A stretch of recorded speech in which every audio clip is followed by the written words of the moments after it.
엄청나게 많은 뉴스가 있잖아요. 그 뉴스를 가지고 이제 우리가 매매를 할 때 가장 먼저 체크해야 될 부분이 뭘까요? 관련주? 좋다. 오를만한가? 오를만한가? 네. 어떤 기준으로? 그러니까 긍정적인 뉴스인가? 뉴스를 보고 여러분들이 가장 먼저 생각해야 될 건 그 뉴스의 지속성입니다. 지속성, 연속성. 자, 이 화면이 뭐냐면 러시아 우크라이나 전쟁이에요. 이 뉴스를 우리가 봤다, 슬프다, 화가 난다, 그걸 떠나서 주식시장에 대입을 하려면 무엇부터 체크를 해야 되냐면 이 일이 빠르게 끝날 것이냐 아니면 길게 갈 것이냐, 지속성, 연속성을 먼저 떠올려야 돼요. 왜? 빠르면 이미 내가 이 뉴스를 본 순간 나보다 더 많은 사람들이 이 뉴스를 먼저 보고 행동에 움직였을 가능성이 높아요. 그런데 이 뉴스의 지속성이 굉장히 길다라고 판단이 되면 우리가 천천히 관련 수혜주, 관련 종목군들이 뭐가 있는지를 살펴보고 트레이딩 하는 데 있어서 시간적 여유가 충분하다라는 거. 러시아 우크라이나 뉴스가 딱 나오면 가장 먼저 떠오르는 게 뭐예요? 그렇죠. 군필자. 군필자. 자, 아무튼 첫 번째 이 뉴스를 보면서 가장 먼저 떠올려야 되는 것은 이 일이 정말로 오래 갈 것이냐 말 것이냐, 그리고 나서 오래 간다면 가장 먼저 떠올라야 될 게 당연히 방산. 자, 왜 우리나라 방산일까? 유럽은 사실 러시아 우크라이나 일만 아니었으면 전쟁을 거의 모른 채로 지냈을 법한 나라입니다. 그런데 우리나라는 여전히 분단 국가잖아요. 그렇기 때문에 북한에서 쏘는 만큼 우리도 쏘면서 실험 테스트를 얼마나 합법적으로 많이 하는 나라입니까? 그렇기에 우리나라가 사실 규모적으로는 굉장히 작은 나라라고 볼 수는 있지만 이 방산 시장에서의 차지하는 어떤 위상은 굉장히 높다. 뉴스를 통해서 첫 번째 우리가 파악할 건 연속성. 연속성이 길다라고 파악하면 이 뉴스에 가장 먼저 민감하게 반응할 것이 무엇인지. 근데 이게 안 떠오르면 무엇을 봐야 되느냐? 그날 지도 보면 시장이 무엇을 선택했는지 우리가 알 수 있습니다. 우리나라 증시는 미국과 다른 게 뭐가 있죠?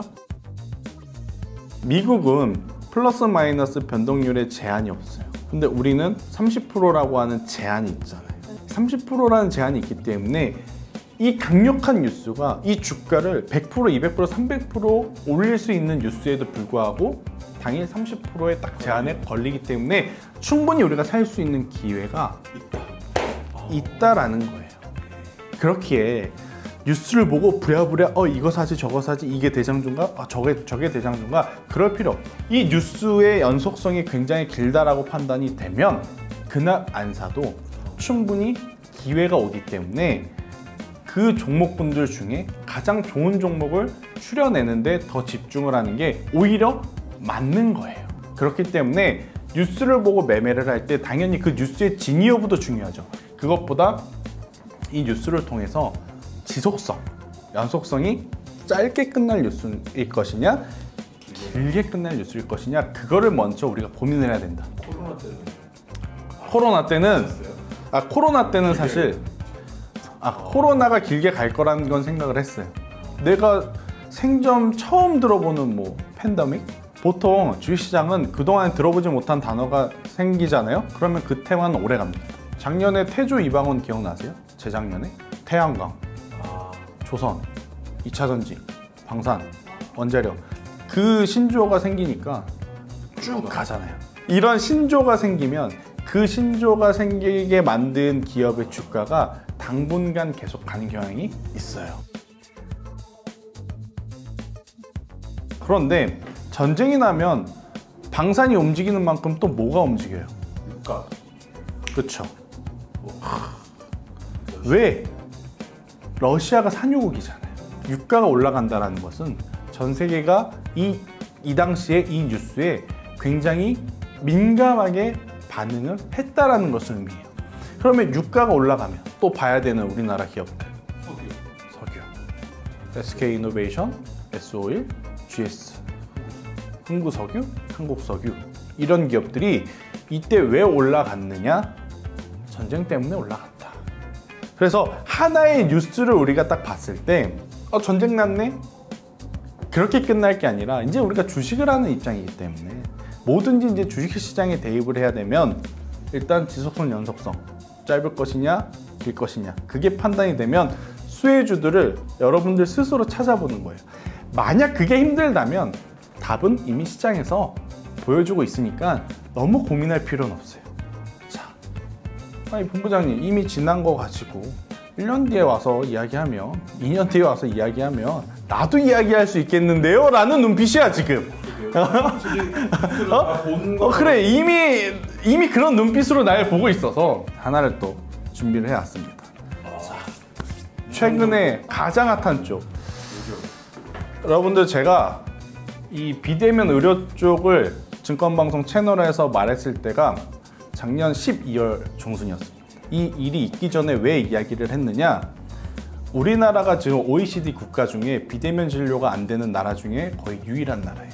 이미 이웃나라 일본, 저 멀리 미국은 굉장히 많이 발전과 상용화가 되어 있어요. 그러면 결국엔 우리나라도 시기의 문제일 뿐이지 비대면 진료 쪽의 산업은 커져 나갈 수밖에 없거든요. 제가 왜 12월 달에 이야기를 했냐면 다가오는 해, 올해 4월에 총선이 있습니다. 총선에는 뭐 지킬 수 있든 없든 많이 이야기하잖아요. 그렇기 때문에 총선 전에 굉장히 많은 정책주들이 올라올 가능성이 높기에 대신에 너무 허무맹랑한 정책이면 안 되잖아요. 하지만 가장 현실적인 정책이라고 저는 생각했던 게 크게 세 가지였어요.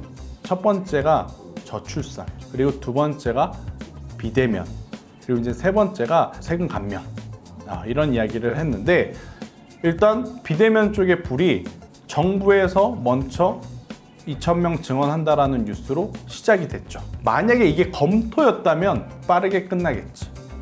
하지만 증원하겠다라고 너무 강경하게 이야기를 했기 때문에 이렇게 되면 결국 강대 강의 싸움이 벌어질 가능성이 높겠다.